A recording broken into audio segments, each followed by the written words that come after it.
जिन शंकराचार्य को केशव प्रसाद मौर्य ने भगवान कहा, वो शंकराचार्य कह रहे हैं कि मुख्यमंत्री तो केशव प्रसाद मौर्य को होना चाहिए। कौन कह रहा है? खुद शंकराचार्य कह रहे हैं। अब इनका बयान भी हम आपको सुनाएंगे। लेकिन योगी के सिंहासन को हिलाने के लिए क्या शंकराचार्य अब मैदान में आ गए? उनका यह बयान सुनेंगे तो आप खुद समझ जाएंगे कि आखिरकार मामला क्या है। लेकिन एक और बयान जिसने खलबली मचा दी है कि आपने ठाकुरवाद किया। योगी आदित्यनाथ को कहा जा रहा है महंत नरसिंहानंद। सुनिए, यह बयान भी हम आपको सुनाएंगे।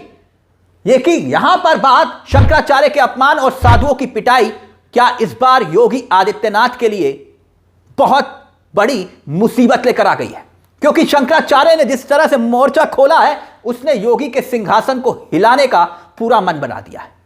योगी आदित्यनाथ के लिए सबसे बड़ी मुसीबत जो सामने दिखाई दे रही है, वो सिर्फ शंकराचार्य के बयान नहीं है। भारतीय जनता पार्टी के भीतर जिस तरह से योगी के खिलाफ ही मोर्चा खोल दिया गया है, उसने साफ संकेत दे दिए हैं कि इस बार लड़ाई बहुत मुश्किल है। केशव प्रसाद मौर्य को मुख्यमंत्री बनते हुए देखना चाहते हैं कौन? खुद शंकराचार्य। जरा उन्हीं की जुबानी सबसे पहले यह बयान सुनिए और फिर उसके बाद ठाकुरवाद वाली बात किसने कही है वो भी आपको सुनाएंगे। लेकिन पहले सुनिए केशव प्रसाद मौर्य को लेकर क्या कह रहे हैं शंकराचार्य। ये डिप्टी सीएम जो है समझदार है।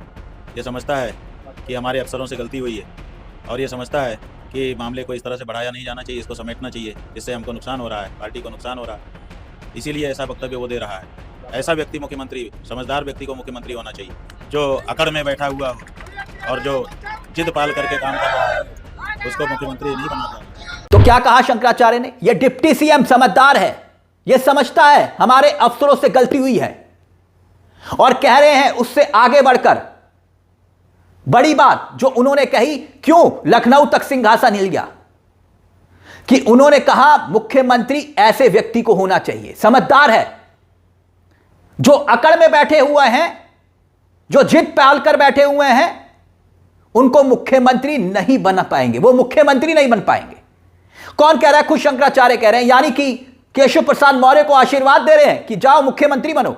अभी तो बात ठाकुरवाद वाले बयान की भी हम करेंगे, मगर पहले शंकराचार्य जो कह रहे हैं वो बात दूर तलक क्यों जाने वाली है, या फिर पहुंच गई है दिल्ली तक। यानी कि गुजरात लॉबी, बीजेपी के कई टॉप लीडर्स इस पूरे मामले को लेकर योगी आदित्यनाथ के खिलाफ खड़े हो चुके हैं।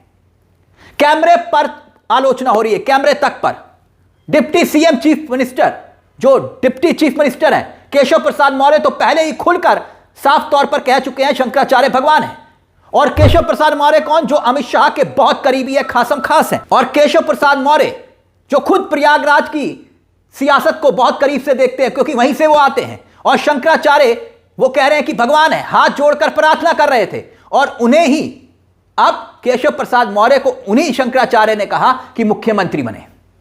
केशव प्रसाद मौर्य का पुराना बयान जो उन्होंने सीधे तौर पर योगी की मुखालफत का जिक्र करते हुए किया था, शंकराचार्य को भगवान कहा था, सुन लीजिए। पूज्य शंकराचार्य जी के चरणों में प्रणाम है, वो बढ़िया स्नान करें, उनसे प्रार्थना है और यह विषय का समापन करें, ऐसे आग्रह। यानी एक तरफ शंकराचार्य मानने को तैयार नहीं योगी आदित्यनाथ का प्रशासन, और केशव प्रसाद मौर्य जो डिप्टी चीफ मिनिस्टर हैं वो शंकराचार्य को भगवान कह रहे हैं। तो क्या यह सब कुछ सामान्य है? सिर्फ यहीं पर बात खत्म नहीं होती। केशव प्रसाद मौर्य डिप्टी सीएम है, अब बीजेपी के जो प्रदेश अध्यक्ष हैं, जो संगठन के मुखिया हैं, और संगठन पार्टी में अगर आप देखेंगे तो सीएम से बड़ा संगठन होता है, और वो भी अमित शाह के खासम खास हैं पंकज चौधरी। वो भी कह रहे हैं साधु संतों का अपमान बर्दाश्त नहीं होगा, हर साधु संत का सम्मान होना चाहिए, उनका अपमान नहीं करना चाहिए। यानी कि क्या सीधे तौर पर सीएम योगी आदित्यनाथ के लिए मैसेज है? सिर्फ केशव प्रसाद मौर्य नहीं, पंकज चौधरी दोनों अमित शाह के करीबी हैं। और अब बात करते हैं ठाकुरवाद की। सुनिए जरा, ठाकुरवाद की बात कौन कह रहा है? और फिर सवाल यही कि ये स्क्रिप्ट क्या सिर्फ और सिर्फ दिल्ली से ही लिखी जा रही है, या फिर वाकई में योगी आदित्यनाथ की जिद ही उन पर भारी पड़ रही है? पहले सुनिए कौन कह रहा है ये ठाकुरवाद वाली बात, सुन लीजिए, सुनिए जरा। मैं परम आदरणीय योगी जी से यह अनुरोध करना चाहता हूं, योगी जी आप संत हैं, सारे सनातन धर्मी संत हैं आप, और आपका जन्म एक उच्च कुलीन क्षत्रिय परिवार में हुआ है और आपने खुल के ठाकुरवाद किया भी है। ऐसी कोई बात नहीं है कि आप ये भूल गए हो कि आपका कुल मिला के आपका जो जन्म हुआ है एक क्षत्रिय परिवार में हुआ है। आज जो ये अत्याचार 4-5 बिरादरियों से दिखाई दे रहा है ना, ब्राह्मणों से, क्षत्रियों से, वैश्यों से, कायस्थों से और भूमिहारों से, ये पूरे हिंदू धर्म को समाप्त करने का, संपूर्ण सनातन धर्म को समाप्त करने का षड्यंत्र है जो अरब से आया है। ये षड्यंत्र अरब के पैसे से योगी जी हमारे यहाँ तक पहुंचा है। बाकी लोग तो जो राजनीति करने वाले भाग जाएंगे, उन्होंने अपने बच्चों को पहले ही विदेश में सेटल कर दिया है और पैसे उनके बहुत बन रहे हैं। मैं अच्छी तरह से जानता हूं योगी आदित्यनाथ जी महाराज अपने अंतिम समय तक हमारे साथ लड़ेंगे। मुझे योगी जी ये पता है कि आप कहीं भी मैदान छोड़ के नहीं भागोगे। यानी जो कल तक योगी के सपोर्ट में खड़े थे वो कह रहे हैं कि आप ठाकुरवाद, आप पर जातिवाद का आरोप, और यहां पर बात शंकराचार्यों की हो रही है। और शंकराचार्य सीधे तौर पर, पुरी के शंकराचार्य ने क्या कहा कि यह जो नोटिस दिया गया ये सीधे सीधे युद्ध को आमंत्रित करने वाला है। और सिर्फ पुरी के शंकराचार्य की यहां पर बात नहीं हो रही, देश के जो बड़े साधु संत हैं वो खुलकर अब योगी से अपनी नाराजगी का इजहार कर रहे हैं। आक्रोश बढ़ रहा है, और आक्रोश पार्टी के भीतर और साधु संतों का भी।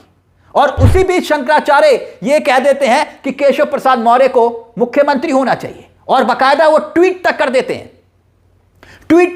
हैं, और उनके व्यक्तित्व का जिक्र कर रहे हैं केशव प्रसाद मौर्य का। और सबसे चौंकाने वाली बात क्या जानते हैं आप? जो शंकराचार्य पर आरोप लगाए गए कि पालकी में बैठकर गंगा घाट तक जा रहे थे, इसलिए यह एक्शन हुआ। लेकिन आप जानते हैं, क्योंकि शंकराचार्य की जो उपाधि होती है, जो पद होता है, वो बहुत सम्मानित होता है। सदियों से पुरानी परंपरा रही है पालकी पर बैठकर छड़ी लेकर चलना। योगी आदित्यनाथ की सरकार ने कहा कि नहीं, वो गलती कर रहे थे, मगर इसी पालकी पर बैठकर पिछले साल योगी आदित्यनाथ के पास वो विजुअल होगा, इसी पालकी पर बैठकर यही शंकराचार्य वहां पर पहुंचे थे। लेकिन दूसरी तरफ सतुआ बाबा, इन पर जो इस वक्त जो है प्रशासन और उनके अधिकारी इतने मेहरबान हैं कि अधिकारी उनके कैंप पर जाकर, सतुआ बाबा के कैंप में जाकर रोटियां सेक रहे हैं। और इसी को लेकर केशव प्रसाद मौर्य ने अपनी नाराजगी जताई थी। सतुआ बाबा पर सरकार मेहरबान, योगी आदित्यनाथ सतुआ बाबा के पास बार बार जा रहे हैं, मगर शंकराचार्य के पास जाने के लिए वक्त तो छोड़िए, एक फोन कॉल तक नहीं कर रहे। और एक फोन कॉल से पूरा मामला खत्म हो जाएगा, चंद सेकंड में खत्म हो जाएगा। मगर वो सतुआ बाबा जो दूसरी तरफ अपनी दौलत की नुमाइश कर रहे हैं और खुली बेशर्मी से बेशकीमती गाड़ियां, चार्टेड प्लेन, सब कुछ दिखा रहे हैं, और वहीं दूसरी तरफ हिंदुओं के सर्वोच्च धर्मगुरु शंकराचार्य जिस पद पर हैं, उनके भक्तों को लाठियों से पीटा जाता है, छोटे छोटे बटुओं को चोटी से खींचा जाता है, और दूसरी तरफ सतुआ बाबा पर सरकार मेहरबान होती है। ये दो पैमाने योगी आदित्यनाथ की सरकार में दिखाई दे रहे हैं। और वही शंकराचार्य इस बात से अब इतना आहत हो चुके हैं कि कह रहे हैं कि केशव प्रसाद मौर्य को मुख्यमंत्री होना चाहिए। बड़ा सवाल, एक नहीं दो बड़े सवाल। बड़ा सवाल यहां पर एक खड़ा होता है योगी आदित्यनाथ की सरकार पर कि जो ब्राह्मण बटुओं की शिखाओं को खींचा गया, बेरहमी से पीटा गया, लाठियों से पीटा, किसने? पुलिस वालों ने। क्या उनके खिलाफ एक भी एक्शन, कोई कार्रवाई हुई? योगी आदित्यनाथ ने की? किसी को सस्पेंड किया? कोई जांच बैठी? कोई एक्शन हुआ? नहीं ना। दूसरा सवाल, क्या योगी आदित्यनाथ की सरकार पर्सनल लेवल पर शंकराचार्य से कोई खुन्नस निकाल रही है? खुद योगी आदित्यनाथ कोई खुन्नस निकाल रहे हैं? कोई ऐसी बात है जो उन्हें चुभी, जिसकी जिद उन्होंने पकड़ ली, और इस तरह से प्रशासन ने शंकराचार्य पर धावा बोला जैसे मानो कि वो ताक में बैठे हों कि शंकराचार्य आए तो हम उनका अपमान करें। और यह बात जानते हुए कि योगी आदित्यनाथ के एक फोन कॉल से 2 मिनट में बात खत्म हो सकती है, तो फिर जानबूझकर आखिरकार इस मामले को क्यों बढ़ाया जा रहा है?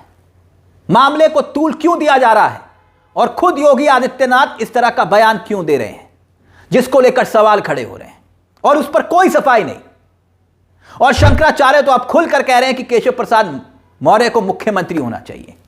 यानी इस तरह से समझिए दोस्तों कि जो संत समाज कल तक योगी आदित्यनाथ के साथ खड़ा था, वही संत समाज आज योगी आदित्यनाथ के खिलाफ हो गया है, आक्रोशित हो गया है।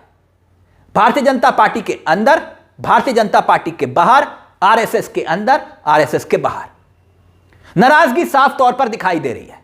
और ठीक उस वक्त जिस वक्त उत्तर प्रदेश में चुनाव में वक्त कितना बचा है? साल भर से भी कम। और ऐसी स्थिति में शंकराचार्य का अपमान एक इतना बड़ा मुद्दा बन गया है कि शंकराचार्य कह रहे हैं कि आप नहीं, केशव प्रसाद मौर्य को मुख्यमंत्री होना चाहिए। इस पूरे मुद्दे को लेकर आपकी क्या राय है कि क्या इस पूरे मुद्दे को लेकर जिस तरह से योगी आदित्यनाथ ने जिद पकड़ी, यह विवाद अब और बढ़ेगा या फिर गुजरात लॉबी इस विवाद को खत्म करने के लिए केशव प्रसाद मौर्य को ही शंकराचार्य के पास भेजेगी? यह भी एक बड़ा सवाल है। इस मुद्दे को लेकर अपनी राय हमें कमेंट बॉक्स में जरूर दीजिएगा। मुझे तिलक चावला को दीजिए इजाजत। एक छोटी सी दरख्वास्त, चैनल को सब्सक्राइब जरूर कर लीजिएगा। यह मंच आप ही का है जहां हम सिर्फ खबर नहीं दिखाते बल्कि खबर के पीछे की खबर भी बताते हैं। नमस्कार, जय हिंद, जय भारत।